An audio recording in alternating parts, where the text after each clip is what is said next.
It's a lot of energy over there. I'm very proud to be with you. So here we're going to go through the questions again. I'll just state the first, the two questions, and then I'll just go through the numbers. All right. Both questions are, have you discussed this case, or has anyone discussed this case in front of you? All right. Juror number 240. No. Juror number 241. No. Juror number 242. No. Juror number 243. No. Juror number 244. No. Juror number 245. No. Juror number 246. Juror number 247. We got 4 no's. All right. Juror number 247.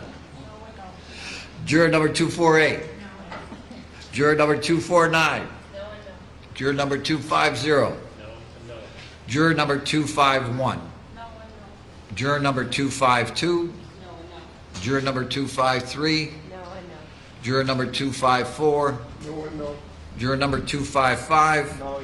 Juror number 256. Thank you very much. All right, this time, will you call your first witness of the day statement? I mean, defense, excuse me. Yes, thank you, Judge. This time the defense will call Dr. Lawrence Miller.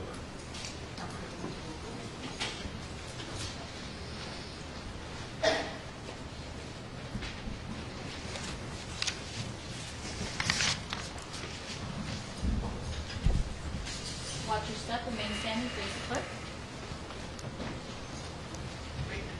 Raise your right hand. Do you solemnly swear or affirm that the testimony you're about to give before this honorable court and jury shall be the truth, the whole truth, nothing but the truth, so help you God? I do. Thank you. Have a seat. The seat's adjustable, the microphone's live, so if you can pull your seat up to the mic, adjust the mic, speak into the mic, everybody will be able to hear your testimony. It would be greatly appreciated. So, thank you. Good morning, Your Honor. Good morning, Doctor. All right, proceed. Thank you, Your Honor. Good morning, sir. How are you? Good morning. Would you please introduce yourself and spell your last name? Lawrence Miller, Ph.D., M-I-L-L-E-R. And doctor, what is your profession? Psychologist. What is a psychologist? Psychologist is a doctoral level professional who is trained in the science of human behavior and its applications to clinical treatment, assessment, evaluation, and broader applications to things like business, forensics, and so on. Doctor, how long have you been practicing psychology? As a licensed psychologist for 28 years, as a trainee or graduate student, doctoral student for about another 5 or 6 years. So overall, over 30 years. And doctor, are there different branches of psychology? Well, there are a number of branches of psychology. The ones that I currently am in practice in include clinical psychology, which is the evaluation and treatment of various types of patients, what most people are familiar with when they think of a psychologist or a psychotherapist. Another area of specialization is neuropsychology, which deals with the brain and behavior. And here we're evaluating and in some cases treating individuals with a variety of brain syndromes, and these could be children with learning disabilities, older individuals with different types of dementias, individuals who have been in accidents and received a traumatic brain injury, and so on. Another field is forensic psychology, which is kind of what we're doing here today, which is the application of psychology to matters of the law. So those are the three main branches of psychology that I'm currently involved in my clinical practice. Okay. And you mentioned clinical psychology, neuropsychology, and forensic psychology. My question is, in any of these fields, have you ever been retained as an expert before? Yes. In addition to your clinical and forensic practice, do you engage in other professional activities? I also am an instructor at Florida Atlantic University, where I teach a variety of courses in psychology, including some of those fields I just mentioned. I'm also a researcher, and I published several papers and books in the field of psychology, again, on similar topics. And doctor, you talked about the three different fields of psychology. I want to ask you about police psychology. What is police psychology? Police psychology is a field that essentially has emerged beginning about 30 years ago out of some of these different branches, primarily from clinical psychology, which is involved in different types of evaluations and assessments, and also forensic psychology, which obviously when it deals with matters of law enforcement, deals with applications of psychology to the law. And do you have some examples of that, or are those pretty much what you just gave us? There are three main, I would say, branches or domains of police psychology, including the ones that I'm involved in. The first can be called clinical services, and here psychologists might be involved in doing things like evaluations following an officer-involved shooting, a fitness for duty evaluation, providing specialized clinical services to police officers who are in distress in some way. It may be family issues, suicide prevention, and so on. So in some senses, it's applying the normal assessment and treatment techniques of psychology, but applying them to this unique population. Another branch of police psychology is what we call operational assistance. And here, psychologists use their expertise in behavioral science and human nature to assist police officers in things like investigation, interview and interrogation, hostage negotiation, undercover work. So it's called operational because psychology is assisting these officers in what they actually do as police officers.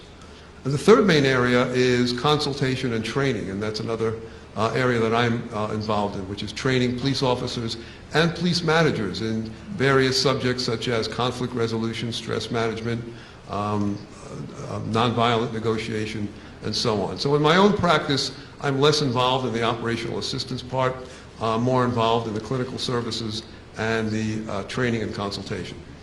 Doctor, how long have you practiced in the area of police psychology? In that particular area, approximately 20 years. Have you provided any agencies services in the past?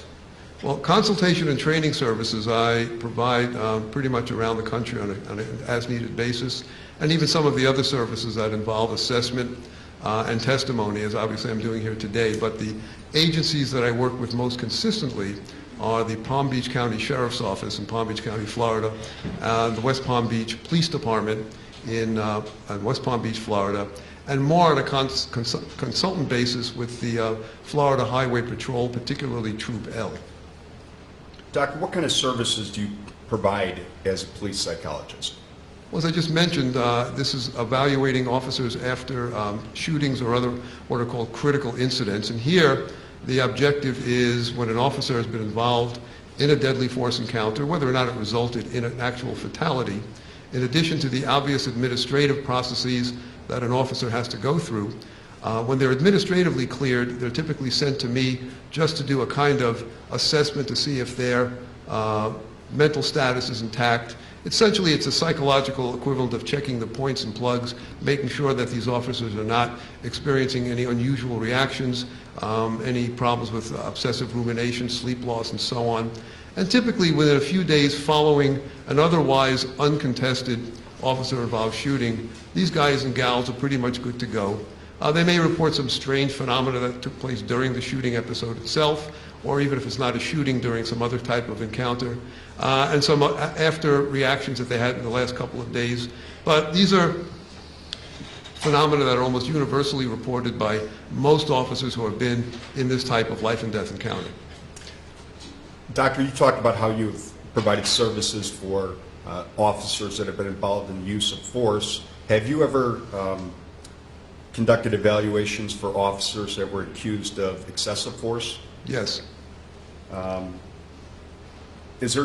me ask you this. Is there a difference between clinical and forensic use of force psychological evaluation?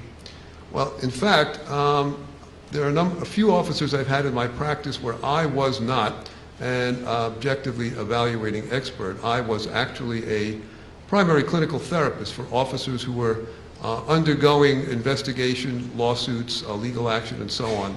And there, my job is, as with any patient who's undergoing a stressful circumstance, to assist that officer in dealing and coping with the stresses involved in this type of investigation. So that would be an example of the clinical approach. What I'm doing here today, by having done an evaluation and testifying to the results of that evaluation, that would obviously fall more in the forensic realm because we're dealing here with matters of the law. And doctor, when you conduct your evaluations in formulating your conclusions, what are the data bases that you draw upon to render your opinions? Well, doing any kind of psychological evaluation involves certain steps, and they're fairly similar to the steps that are involved in doing an evaluation of a police officer. First, we want to get as much background as we can in terms of reviewing records, getting a history, finding out the context of what that person is ultimately going to tell me. And then, of course, the meat of the evaluation, the substance of it, is the clinical interview in which the subject is asked a variety of questions. They're given the opportunity to tell their story in their own words. They're given follow-up questions and trying to get as much of what that individual recalls about the incident as possible.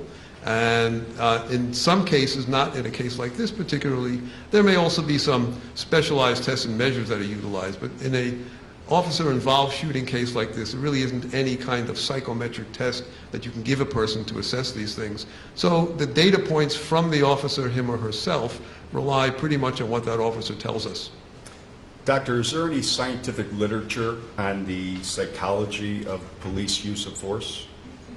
Well, one of the things I want to make clear today is that just about all of what I'm going to be testifying to in the area of police psychology grows out of a much larger field and that goes back almost a century on the psychology and neuroscience of the brain's response to emergency situations. Because pretty much everyone has been in a circumstance where suddenly they're confronted by a threatening circumstance. They have to act quickly. In most cases, it turns out okay. And then we go back and figure, wow, what just happened? We may have certain experiences. The adrenaline is rushing. We have some memory gaps that we're having difficulty explaining later. But somehow we get ourselves through that circumstance and we're able to talk about it later. So the main difference is, for most of us, if we're faced with danger, our brains are telling us, do whatever you can to get away from the danger. If your car is skidding off the road, correct it. If someone is chasing you, elude them. If the house is on fire, get out of it. First responders, which includes firefighters and police officers, their task is a little different, because even though their brains are telling them, run, get away, save yourself, their job is exactly to do the opposite. They have to run towards the danger. The firefighter has to run into the burning building. The police officer has to confront the armed assailant because the lives of other people are at stake. So what that does, more so than the average civilian like you and I, is heighten that danger, heighten that threat level, and therefore the types of reactions that we see are probably a little more common. And Doctor, you have consulted on legal cases concerning police use of force? Yes. Approximately how many cases have you consulted on? Consulted on about 6 or 7 cases, testified to about 4 or 5 cases. And in your cases that you've consulted and testified on, have you testified consistently for one side or the other? Well, typically, as in a case like this, I'm retained by the defense, because if this is a contested shooting, a lot of what the defense boils down to is what was that officer's perception during the time of that deadly force encounter. And how many police evaluations have you done, psychological evaluations for police officers? Well, if you add up all the different types of evaluations, at least over 100.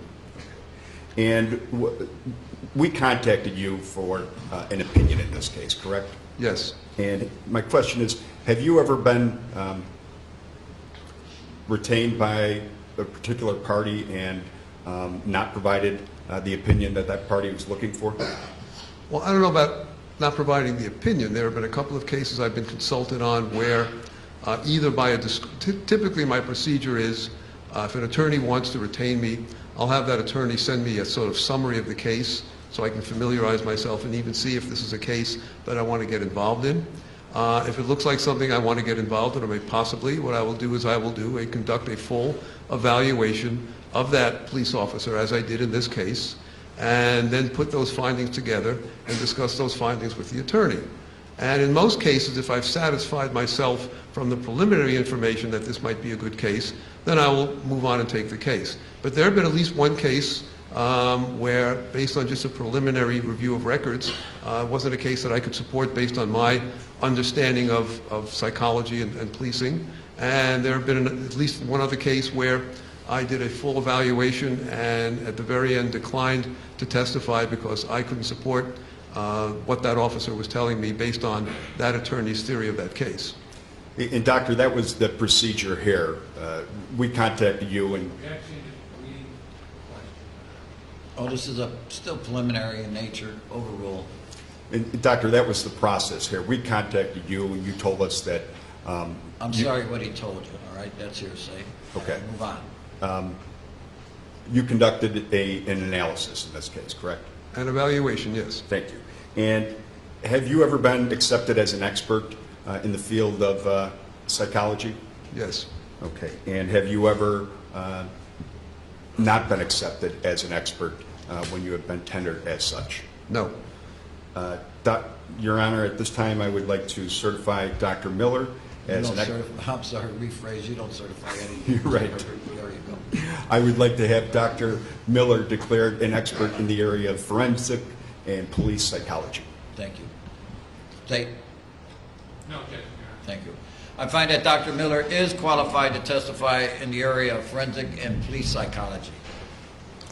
Doctor, would you please tell the ladies and gentlemen of the jury what information you reviewed in preparation for rendering an opinion in this case? Well, as you know, in many cases like this, I will receive a huge packet of records. So I did review police reports, I reviewed post-mortem reports, I watched videos, reviewed witness statements.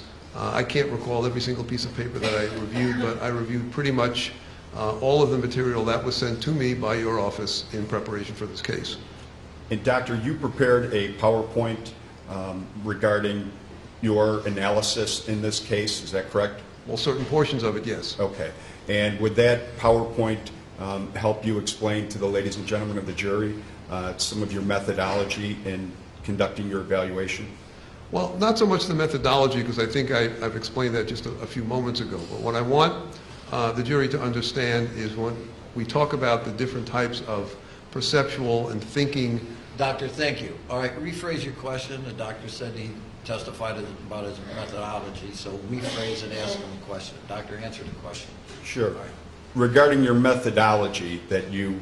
Well, he's testified to that. He said that's when he corrected you. All right, so ask another question. Judge, at this time I would like to mark as defendant exhibit number 19, and we have provided it to the state, and we'd like to publish it to the jury. It's the PowerPoint prepared by Dr. Miller in this case. So this will aid the doctor in his testimony? Yes, Judge. Okay, thank you. All right, any objections? No, I will object because I believe you just said it was not. No, I just in methodology. Pay attention, State. All right? My objection is yes, it indicated it was related. Whatever. Go ahead. You can publish. Thank you.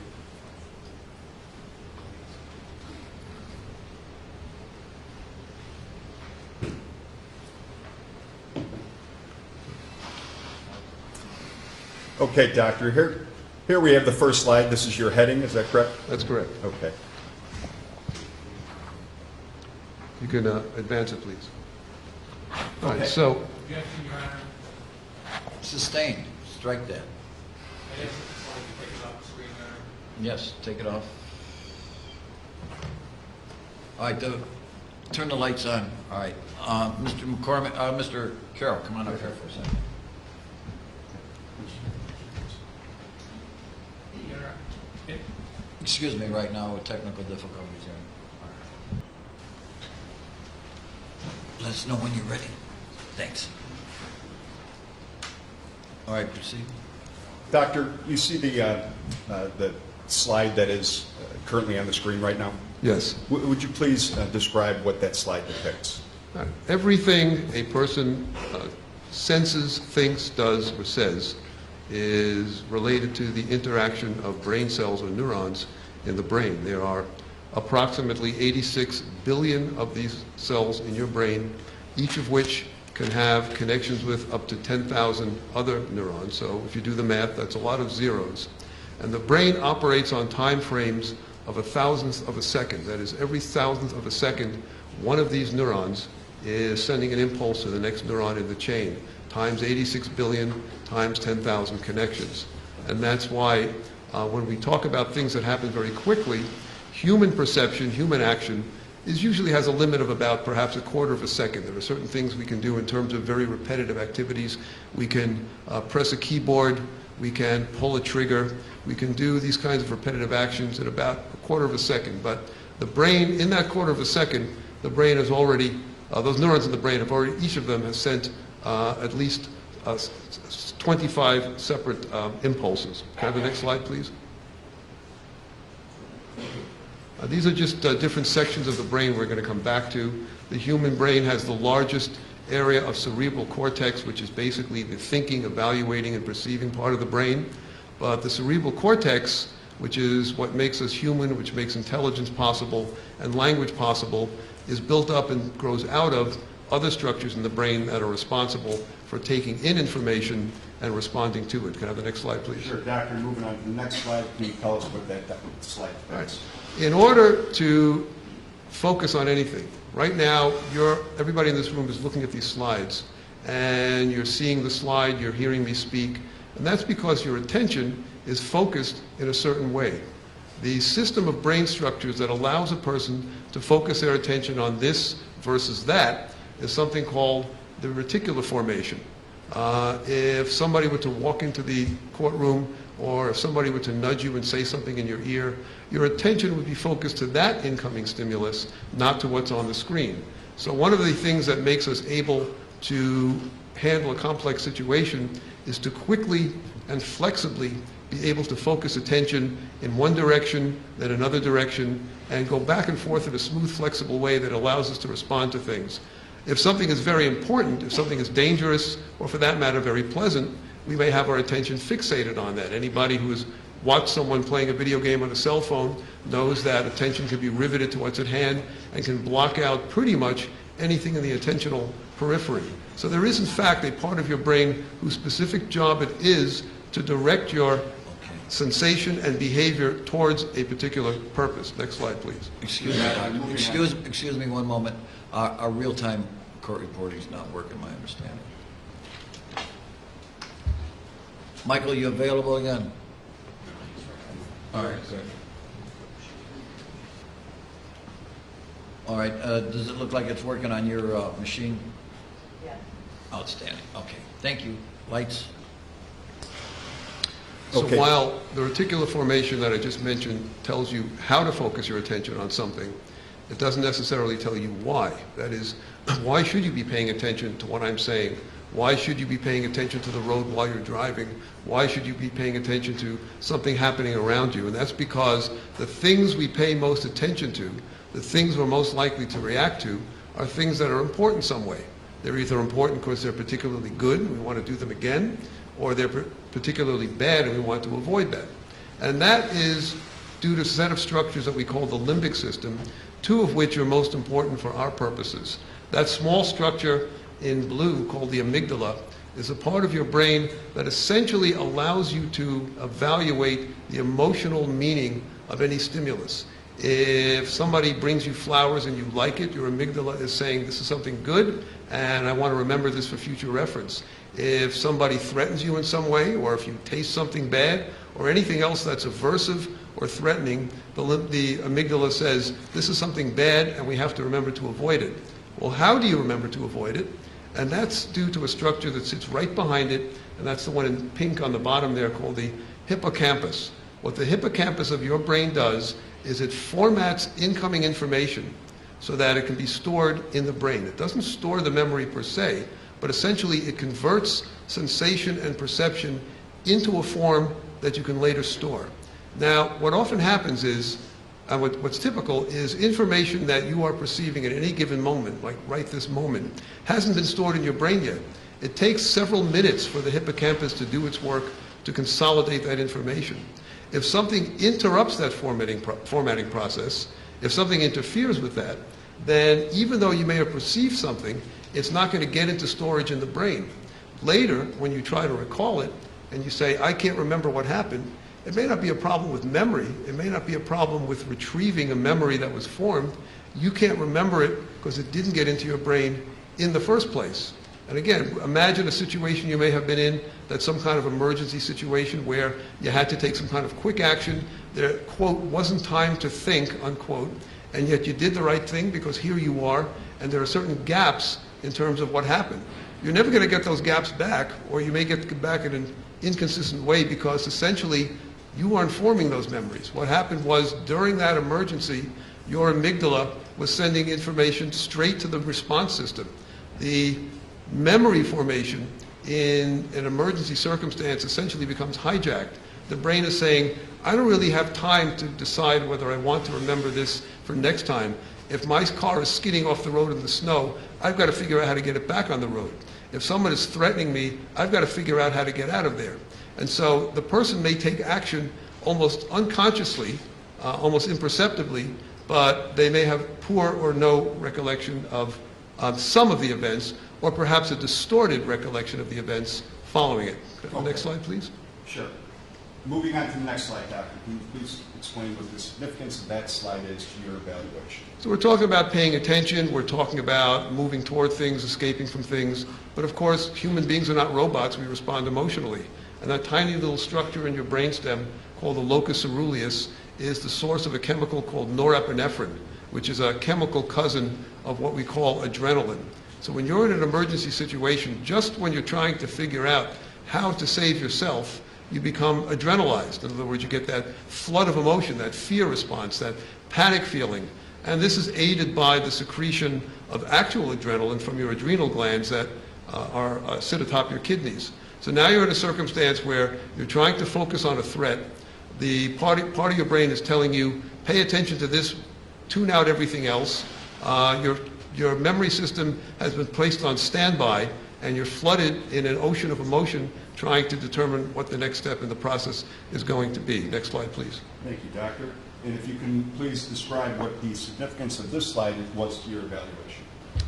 But one of the things that we can do that no other creature we know of can do is anticipate, plan, control our actions, suppress emotions, and so on. And that's because a large part of your cerebral cortex, what is called the frontal lobe, enables you to do all of those things. So your frontal lobe enables you to plan an action, to learn from mistakes, and to generate a response later on. So when you practice something, when you practice a skill, and you practice and practice, it becomes automatic. Those frontal lobes are enabling you to program that movement, and more importantly, to be able to think flexibly. So if you try something in one circumstance and it doesn't work, you try something else. You don't just go on and do the same thing. You know, somebody once said that idiocy is doing the same thing over and over again and expecting a different results. We don't do that because we have parts of our brain that allow us both to persevere at a goal when that goal is important, but yet to shift gears when it's time to change our course. Next slide, please. Thank you, Doctor. Moving on to the next slide, if you can explain the significance of that. This is actually just a picture of what's called your autonomic nervous system, sometimes called the flight or fight nervous system.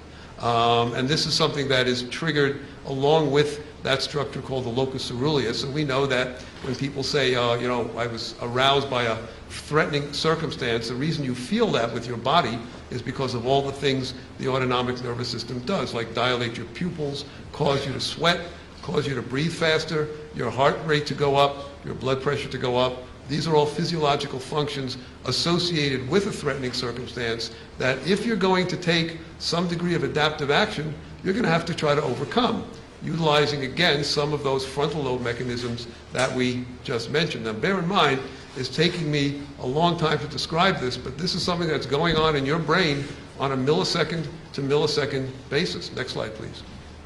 Your Honor, if I may, can I move the screen closer to the jurors? I should have done this before. Sure. Thank you. Thanks, Jim. Doctor, can you please describe the significance of this slide? Well, if everything I've discussed already wasn't enough, one of the other things that happens in a stress circumstance is you get the secretion of a variety of different hormones. A structure in the brain called the hypothalamus sends information to the pituitary gland, which we all learned in high school, is the master gland of your body. And one of the hormones that is secreted during stress is a hormone called cortisol. Some of us may be familiar with the anti-inflammatory effects of a cortisone cream, which is a synthetic variation of this. But what cortisol does in the body is it mobilizes energy reserves from the liver, and it also reduces inflammation. It prepares the body to respond to and react to the aftermath of a threatening circumstance that might cause injury. So these are all the different things that are going on during normal states of being, but that are accentuated and heightened severely during a life and death encounter. Next slide, please. Doctor, please explain the significance of this slide. Remember, we've been talking about the input part. We're talking about what happens when you perceive things, feel things, but how do you react to things? Much of what gives learned behavior its automaticity, its rhythm, its routine. The reason you're able to do things like drive a car, play a musical instrument, do a sport in a way that does not require you to relearn it and reprogram it each time is because these memory programs, these motor memory programs, what is sometimes called muscle memory, even though the memory is not in your muscles, it's in your brain. This is a set of structures called the basal ganglia. So this is responsible for the programming, the timing, and the automatic aspect of different types of willed movement. It's also very important for the ability to both start a movement and then to suppress that movement once that movement is started. Next slide, please. Sure, Doctor. Please explain the significance of this slide. That thing that looks like a little brain under your brain is called the cerebellum, and that's that is essentially the motor gyroscope of your brain. When you do any kind of skilled ballistic movement, the court reporter typing on her machine, you typing on a keypad, throwing a ball, playing a sport, when you're coordinating those skeletal muscles, the muscles that move your body, what enables you to execute the exact movement you wish to execute and not something else is due to your cerebellum. Interestingly enough, the very familiar roadside sobriety test, in which you're asked to do various different tasks that indicate coordination. Essentially, what they're assessing is your cerebellum. The cerebellum is a very complex structure and is very susceptible to disruption by a variety of factors, and chemical intoxication is one of them. So, ironically enough, when you voluntarily suppress cerebellar functioning, this can produce the very symptoms that we see on a roadside test, which is incoordination and so on. Next slide, please. Okay, Doctor, and moving on to the next slide. So remember, the thing about the brain is when we say this particular structure does this and that particular structure does that, what's important to understand is all of these parts of the brain, all of these systems are operating in tandem. They're coordinated on a moment-to-moment basis. When you want to execute any kind of movement, first you've got to determine what that movement is. I want to play an instrument. I want to drive my car somewhere. I want to fire a weapon. Then the particular kinds of motions that go into that movement, putting the key in the ignition, raising the weapon, picking the guitar up, these are programmed by another part of the brain called the premotor area. And finally, the exact sequence of muscle movements necessary to carry out that particular activity, playing a certain chord on the instrument, actually turning the wheel, or pulling the trigger of a firearm.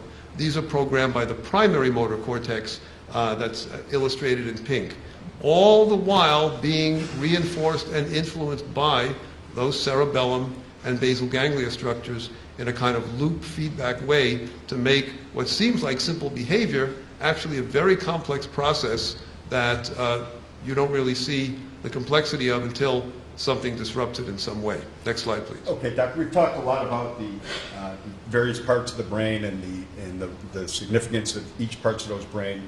My question is now, how does it relate to the various stages of memory? Well, as I alluded to before, we tend to think of certain functions as being all of a piece, as one unitary function, but memory consists of many different types, and I'm not going to get into all of the different types, but one important distinction is between memory for how to do something and memory that we have done something, what's sometimes called procedural memory, memory for a skill.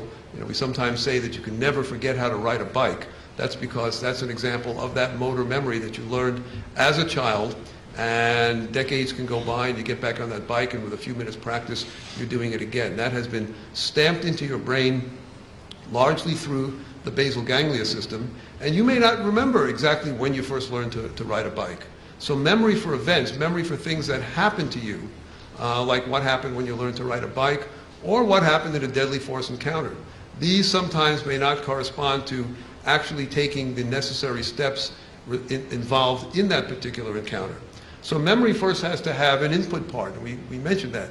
If you're not paying attention to something, then you're not going to learn it. You know, if you're in school and you're thinking about something else while the teacher is giving an instruction, and later you're unable to remember that information on an exam, well, you didn't forget it, you didn't learn it in the first place. But assuming you paid attention, the memory has gotten into your brain, it then must be consolidated by that structure we call the hippocampus, so it can be stored in your brain. And this is very important. When memory is stored in your brain, it's not simply like putting something in a file folder and sticking it in a cabinet. Because every time you encounter and learn something new that's related to information that's already in your brain undergoes a process of relearning. In other words, without you being consciously aware of it, you are constantly rehearsing, relearning, reinforcing information based on new information that's coming up. And that's why, for example, people who suffer memory damage, either through a traumatic accident or through dementia and old age, will often lose memory of things that happened most recently. They'll recall things that may have happened decades ago, even though they haven't thought of it, but they can't remember what they had for breakfast that morning. And that's because the information that has been there the longest hasn't just sat there, but is being reworked, reinforced every time something new comes in that reinforces it. Okay, so that's... Doctor, if we can we'll get a little bit more specific here now. This is talking about the mindset in a deadly force situation. Right, let me just make one more statement about memory. All right. Ask a question, Mr. Herbert. Do you want me to go back to the previous slide? Please go back to the previous slide just for a moment. Sure. Because the point is, all of the consolidation and storage doesn't do you much good if you can't retrieve it. And that's the other element. If that memory is in there, sometimes there may be problems retrieving even a memory that has already been stored. So when somebody reports a problem of memory, one of the things as clinicians, one of the things as psychologists who study the brain have to ask is, do you mean the memory wasn't perceived in the first place, it wasn't consolidated, it wasn't stored, or you can't recall it? Next slide, please. Sure. And Doctor, please talk about this slide as well. All right, so again, this is what I mentioned in the beginning. These are the types of perceptual and cognitive distortions that have been reported for decades in just about anyone who goes through a very traumatic or stressful experience. It may be someone who is the victim of an assault. It may be someone who narrowly escapes death at a traffic accident. It may be someone who is involved in a plane crash or a tsunami or anything where there has been a life and death circumstance that the person has had to extricate themselves from. What we're applying it in this case to is the area in police psychology that's known as critical incident stress. A critical incident is any life and death emergency. It may include an officer-involved shooting, or it may include other types of life-threatening incidents. So what I'm about to tell you was not developed to explain simply what happens with police officers, but what happens to any of us if we're involved in a life-threatening encounter.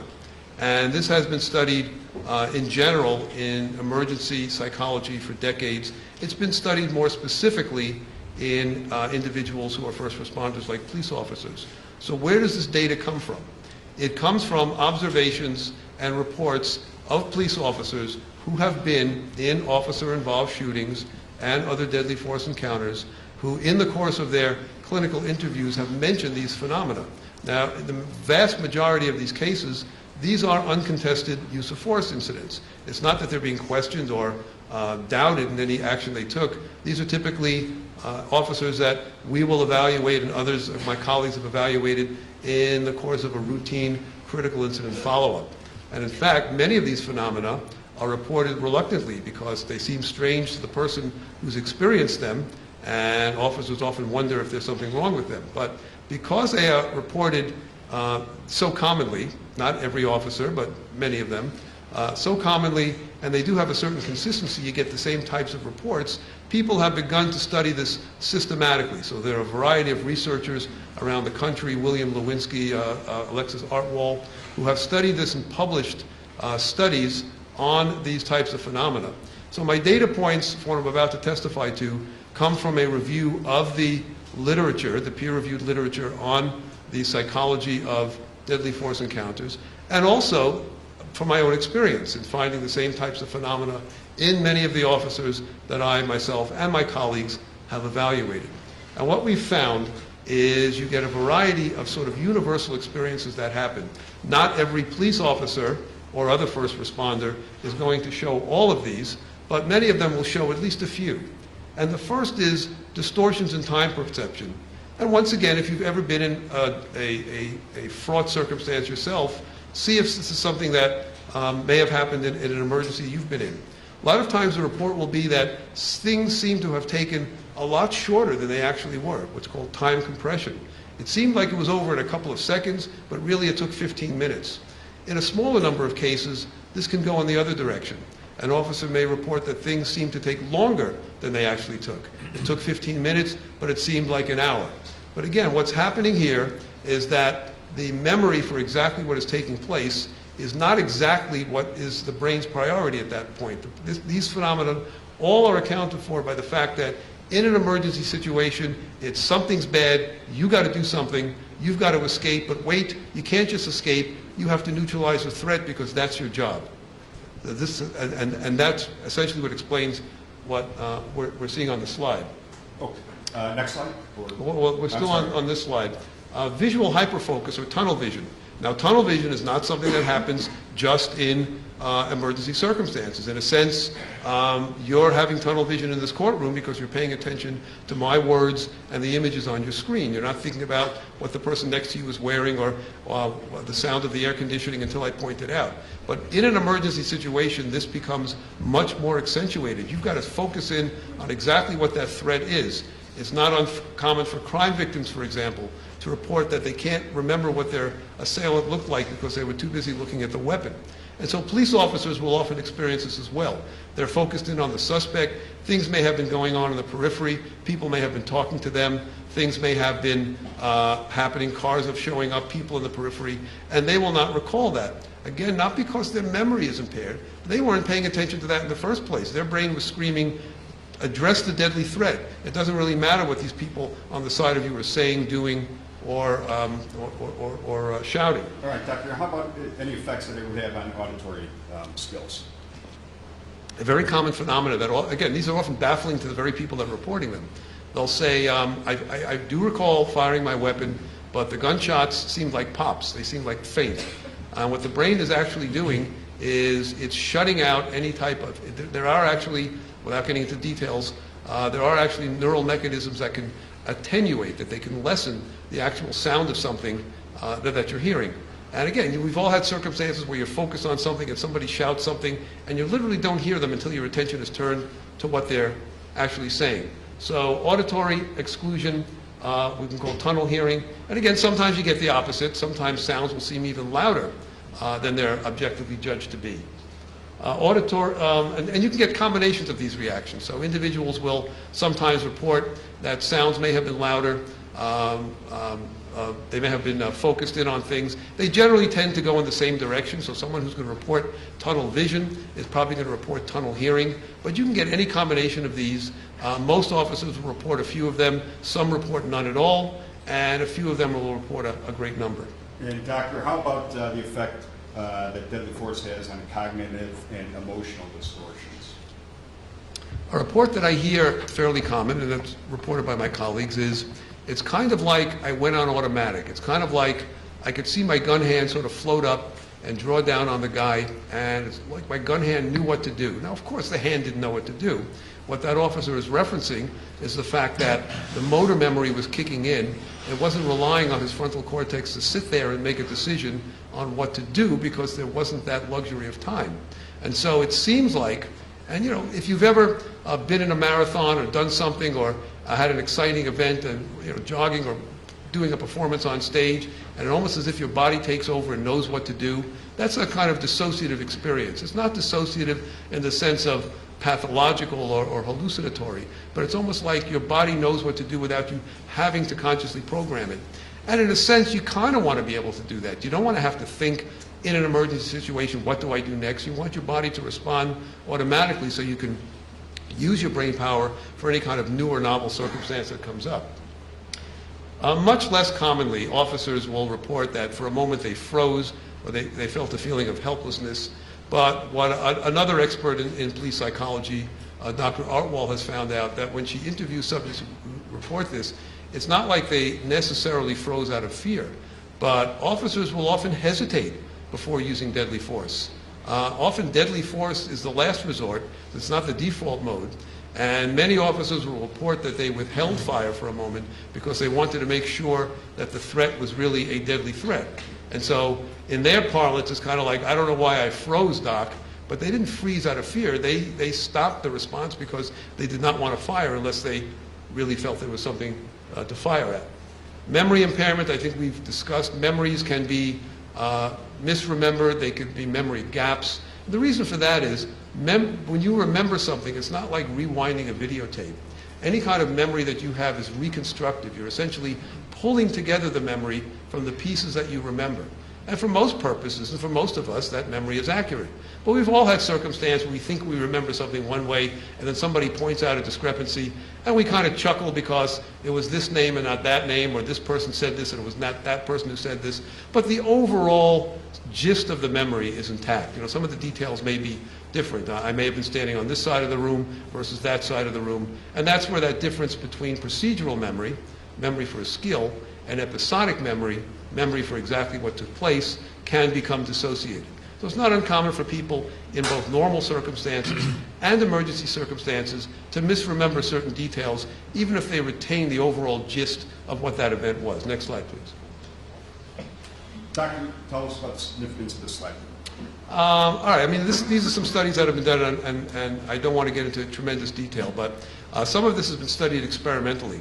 Shoot, don't shoot experiments involve taking volunteers, often they're non-law enforcement college students, other times they involve police officers themselves, and they're presented with various scenarios, usually in the form of a briefly presented image, like a photograph, of a suspect holding a gun or holding a harmless object. It might be a power screwdriver, or in some cases a tennis racket or a shoe.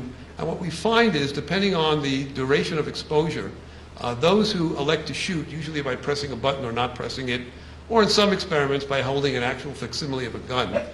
Many individuals, more so than naive college students, but even some experienced officers, will often fire quickly at a suspect holding a weapon that turns out not to be a weapon. It might be a power screwdriver, it might be a shoe. And the reason we do these studies is we want to point out that sometimes you can really believe that there is a deadly force situation that requires that level of force. Why would someone believe that? You know, we're talking about these reactions as if they occur in isolation. But in a typical law enforcement deadly force encounter, there's a context, there's a background.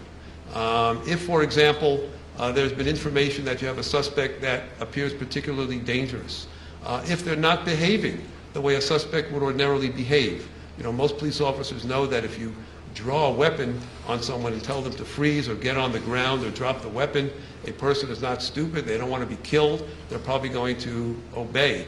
If they don't, if they resist, they might have a mental illness, there might be a substance intoxication, and that makes that subject all the more unpredictable. And unpredictability in a tense situation usually means dangerousness. So the threat level, the heightened perception of a possible threat is going to be magnified when you have someone who is already shown a inclination to do something that most of us would never do, which is attack a police officer, especially a group of police officers who is overwhelming by numbers, is not obeying normal law enforcement commands to do what the officer is telling them to do. And there may be other circumstances as well. There might have been similar circumstances that occur. There might have been news reports describing a certain type of crime. All of this is percolating in that person's mind as they're trying to make that decision. Okay, Doctor, tell us about some of the tipping points in deadly force encounters. You know, one of the things I think I mentioned I do is training in verbal de-escalation strategies. If you look, a lot of the use of force incidents, whether or not they result in a fatality, what you'll often see is a combination of vicious cycles and tipping points. An officer encounters a citizen. There are some words exchanged. Something may happen. The citizen does something that causes the officer to perceive that that citizen is dangerous. The police officer does something to cause that citizen to feel they're being abused or disrespected. At some point, somebody touches somebody else. The next thing you know, there's a scuffle. It usually will lead to an arrest, but in some cases, tragically, it may lead to a deadly force encounter. And that's because at some point, there was a tipping point that went beyond simply an encounter, but into something that, in the minds of the individuals involved, required a use of deadly force. Okay, Doctor, turning to your last slide.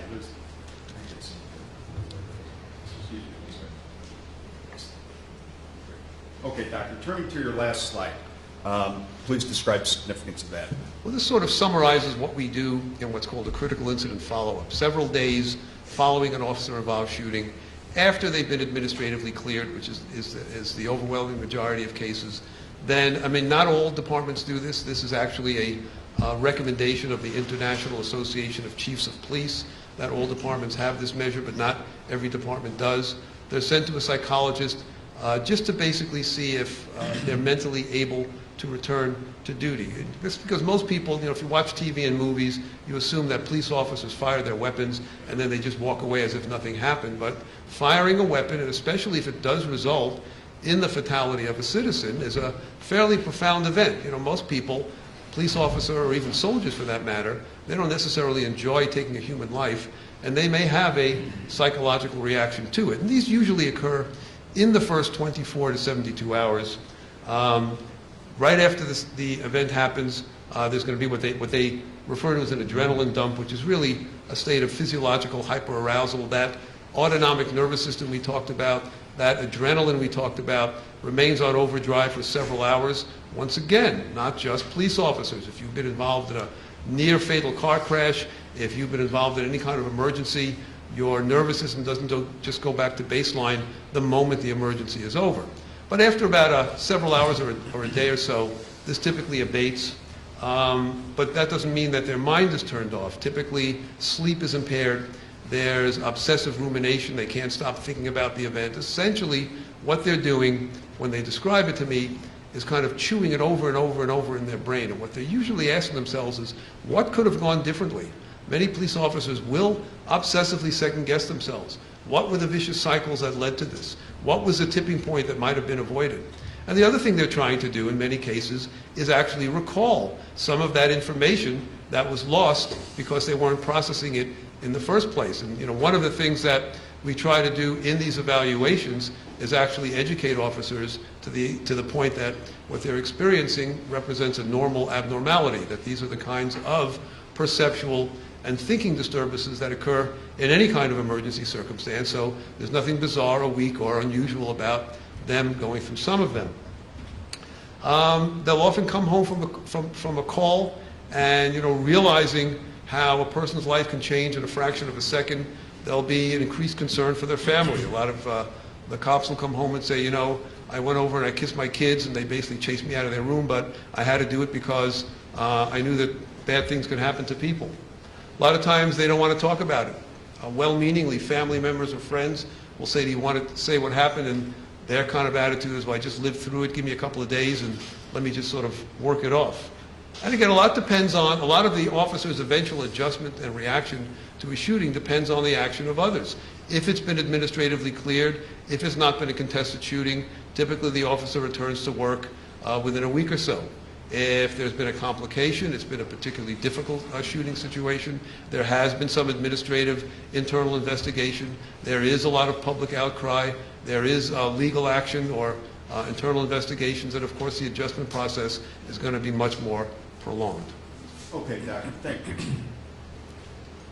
John, if I could. Yeah. Okay, Doctor, kind of wrapping up here. All of these slides that we just went through, where we talked about the brain and the different parts of the brain and how it's affected, was that part of your methodology in rendering an opinion in this case?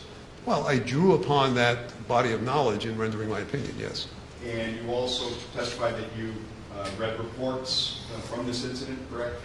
That's correct. And you conducted an evaluation of my client Is that correct? Right. I mean, most of the information that I based my conclusion on did come from my interview of your client. And doctor, based upon your evaluation, did you render any opinions in this case? Yes, I did. Would you please tell, ladies and gentlemen of the jury, what opinions you came to? Do you want me to reference this particular case? Yes. Well, if we're talking about the officer in question, Jason Van Dyke, based on my analysis of everything that has been available to me, at the time of the shooting on 10/20/14, Officer Van Dyke had received a call of an individual who had attacked a police car, punctured tires, and was refusing to respond to directions to drop a weapon. Ironically, I'm sorry, doctor, do you have an opinion? Do you want me to go straight I to my want you to opinion? give your opinion. That was the question. You want the question read back? Thank you. We understand that what you relied upon to make your opinion. I guess if you can just cut to the chase there and give us any opinions that you arrived at.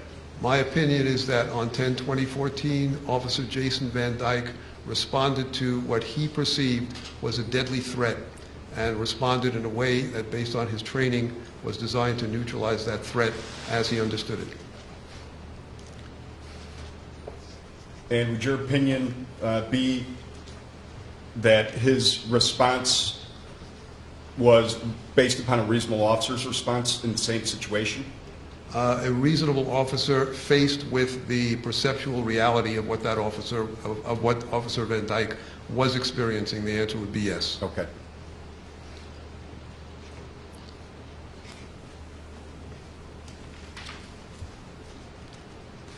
Thank you, doctor. I have no further questions. What we're going to do, ladies and gentlemen, we're just going to take about a 10-minute break, and then we'll resume with the cross-examination of the doctor. All rise for the jury.